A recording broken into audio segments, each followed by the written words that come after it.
अनुराग जी उज्जैन से। राधे राधे राधे राधे महाराज जी। महाराज जी आपके चरणों में कोटि कोटि प्रणाम। महाराज जी पिछले 1 वर्ष से एकांतिक वार्तालाप सुन रहा हूँ और नाम जपने का भी प्रयास कर रहा हूँ। प्रभु अभी तो भोग केवल हमें लुभाने का प्रयास ही कर रहे हैं और हम चित्त उनमें लगा देते हैं, चाहे वो कोई व्यक्ति, वस्तु या अन्य सुविधाएं हो। प्रभु जब भोग भोगने के लिए पूर्ण रूप से अनुकूलता प्रकट करेगी तो तब हमारा क्या होगा? महाराज जी डर लगता है। उसे डर लगता है तो अच्छी बात है, लेकिन सही डर लग जाए तो हम बच सकते हैं। अभी सही मायने में डर नहीं है, ऊपर से हम कहते डर है और अंदर से सुखद लगता है। भोगों की तरफ हमारी रुचि क्यों है? क्योंकि वो सुखद लगते हैं, सुख देने वाले लगते हैं। लगता है कि भोग लेते हैं तो सुखी हो जाएंगे, तो ऊपर से डर लगता है, अंदर से सुख बुद्धि है। अंदर से डर लगने लगे तो बचत हमारी हो जाए। वो होगा जब थोड़ा ज्ञान हो, थोड़ा हमको अध्यात्म का ज्ञान हो, तब बात समझ में आएगी। ये भोग, आप तो बच्चे हो, बड़े बड़े साधकों को, बड़े बड़े अच्छे परमार्थियों को भी लुभायमान कर लेते हैं, मतलब ज्ञानियों को भी लुभायमान कर लेते हैं। आप तो अभी बालक ही हो। ज्ञानिनाम अपि चेतांसि देवी भगवती ही सा बलादा कृष्ण मोहाय महामाया प्रेक्षति। बड़े बड़े ज्ञानियों के चित्त को बलात् अपहरण करके मोह में डाल देना, ये महामाया की सामर्थ्य है। कुछ छोटी मोटी, पर यदि हम दैन्य भाव से भगवान का आश्रय लेकर नाम जप करते हुए चले तो हम बच सकते हैं। अगर हमें ज्ञान हो जाए तो फिर अच्छा नहीं लगता। भोगों में सुख नहीं है, सुखाकर्षण है, सुख नहीं। जैसे हम जो चिंतन में सोचते हैं ना कि यार ऐसे से ऐसा ऐसा खाएंगे, ऐसे से ऐसा, वो जब हम खा रहे होते हैं तो वो सुख नहीं मिलता। जब हम भोग रहे होते हैं तो वो सुख नहीं मिलता जो चिंतन में था। ध्यान से हमारी बात समझना, ये अध्यात्म है। जैसे हम किसी भोग का चिंतन कर रहे हैं, उस समय जो हमें सुखानुभूति हो रही, जो एकदम लग रहा है अब मिले, और जब वो भोग मिला तो थोड़ी देर में मन उससे खिन्न हो जाता है, वो सुख नहीं रहता। इसका मतलब भोगाकर्षण में सुख है, भोगने में नहीं। अगर हमारा चिंतन न हो और फिर कोई भोग क्रिया हो, देख लो सुख नहीं होगा। जैसे किसी को बोल दिया जाए कि आज तुम खूब विश्व के जो भोग चाहो भोग लो, कल 12 बजे तुम्हें फांसी दे दी जाएगी। अब हमें बताओ कौन सा भोग उससे सुख दे सकता है? क्योंकि उसका चिंतन हट गया, उसका चिंतन लग गया। अब बताओ, अब उसे कौन सा भोग सुख दे सकता है?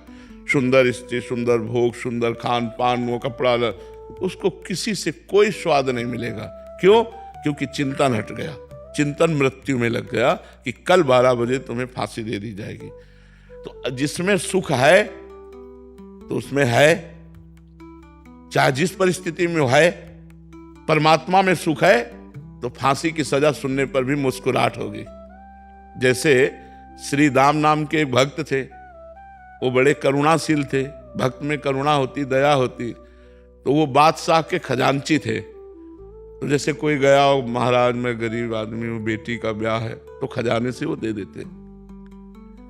यद्यप चाहिए कि राज आज्ञा लेकर खजाने से दें, पर राज आज्ञा, चूंकि वो इतना दयावान करुणावान तो था नहीं कि सब गरीबों के लिए वो आज्ञा कर दे, तो इसलिए वो कर देते थे। धीरे से काजी को पता चला, जांच हुई तो बात पक्की मिली और उन्होंने स्वीकार किया कि हम बिना राज आज्ञा के खजाने से हम दे देते हैं, तो अपराध बनाना। तो उनको राजा ने, बादशाह ने फांसी की सजा सुनाई, तुम्हें फांसी दे दी। और बड़े भक्त, भगवान का भजन करने वाले, बड़े करुणा में, मतलब वो राज आज्ञा में रहते थे लेकिन वो संत थे। उनका चरित्र आया, श्री राम जी का चरित्र है। वो मुस्कुरा दिए जब फांसी की आज्ञा हुई, तो मुस्कुरा दिए। और उनके आराध्य देव थे महाराष्ट्र में जो विराजमान विट्ठल भगवान है। विट्ठल भगवान आराध्य देव थे। तो कहा जैसी विट्ठल की कृपा। तो उनका तुम्हारी अंतिम इच्छा क्या है? तो उनका एक बार विट्ठल भगवान के सामने से मुझे निकलवा दो, तो एक बार आंख मिलवा दो। तो उनको बंधन में डाल करके और विट्ठल भगवान के सामने गए, कहा आप राजी हो? बचल दे, आप राजी हो कि मुझे फांसी हो? तो हम राजी हैं। जोई जोई प्यारो करे सोई मोहि भाई। यदि प्यारे तुम्हें ऐसा लगता है कि अब मेरा शरीर अंत हो फांसी के द्वारा, तो कोई बात। इधर भगवान पहुंचे बादशाह के पास, 15-16 वर्ष की अवस्था, भगवान तो कितना भी आग हमको कितना भी छुपा छुपते थोड़ी, कमल नयन और मुस्कुरा करके सलाम किया, क्योंकि वो पहली बात तो रुपए ही देख करके उसका होश उड़ गया। उन्होंने कहा सुनो, हमारे मालिक को तुमने फांसी की सजा सुनाई खजाने के कारण, और ऐसे पीतांबर से छोड़े वो हीरे, बोले हीरे रत्न ऐसे हैं कि तेरा खजाना कुछ नहीं है, और देखा कि बड़े कीमती, ये ले और तुरंत मेरे आदेश कर मेरे मालिक को छोड़ा जाए। बोले मालिक? बोले श्रीराम मेरा मालिक है, मैं उनका नौकर हूं भगवान।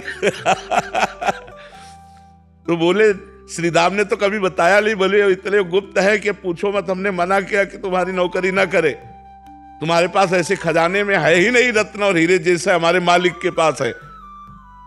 अब वो तुरंत आदेश करने में लगा, जाओ तुरंत उनको रोको, वो बद स्थान की तरफ ले गए, कहीं उनको फांसी न दे दी जाए। तो घुड़सवार दौड़े उनको रोक, इतने में भगवान अंतर ध्यान होगा। अब वो पागल बादशाह कहाँ गया, हो कहाँ गया? श्री राम को बादशाह हाथ जोड़कर बोले, एक बार अपने नौकर की दर्शन करा दो, दीदार करा दो। बोले हमारे को नौकर, हम तो आपका नौकर है। बोले नहीं, उसका नाम बिट्ठू था, बिट्ठू बोला था, और वो इतनी अवस्था का लगभग था, और ये हीरे देकर, तो उनके आंखों में आंसू आ गए। अरे बोले ये नौकर नहीं, अखिल ब्रह्मांडों के मालिक भगवान विट्ठल हैं, जो हमारी रक्षा के लिए आपके सामने ऐसे आए थे। तो अगर भगवान से संबंध है तो किसी भी स्थिति में मन विचलित नहीं होगा, और अगर भगवान से संबंध नहीं है तो फांसी की सजा या मृत्यु की या कैंसर या बड़ी बात सुनते ही हमारा चित्त, अब उसको भोग अच्छे थोड़ी लगते हैं, तो हमारा चित्त भगवान में जैसे जैसे लगता जाएगा, भोगों में सुख नहीं है, ये पक्की बात है, आकर्षण है, भोगाकर्षण है, भोगों में सुख नहीं। नहीं तो आप सब गृहस्थ तो सुखी हो जाते ना, बोल देते अब कछुनाथ न चाहिए, मुझे मिल गया सुख, लेकिन आज तक किसी को नहीं मिला। वही भोगने की लालसा, वही फिर खाने की लालसा, देखने की लालसा, सुनने की, ये इंद्रियों के शब्द स्पर्श रूप रस गंध जो है ना, ये आकर्षण मात्र है, इनमें कोई सार बात नहीं। सार बात भगवान में है। मन सब कुछ प्राप्त करके भी एक अशांत रहता है, एक कुछ खोज करता है सुख की, मन में वो प्रसन्नता नहीं, क्योंकि वो प्रसन्नता तभी पूरी होगी जब भगवान से हम जुड़ेंगे। तो हमारा चित्त भगवान में लगे, ऐसा प्रयास करो तो भोगों से मन हट जाएगा।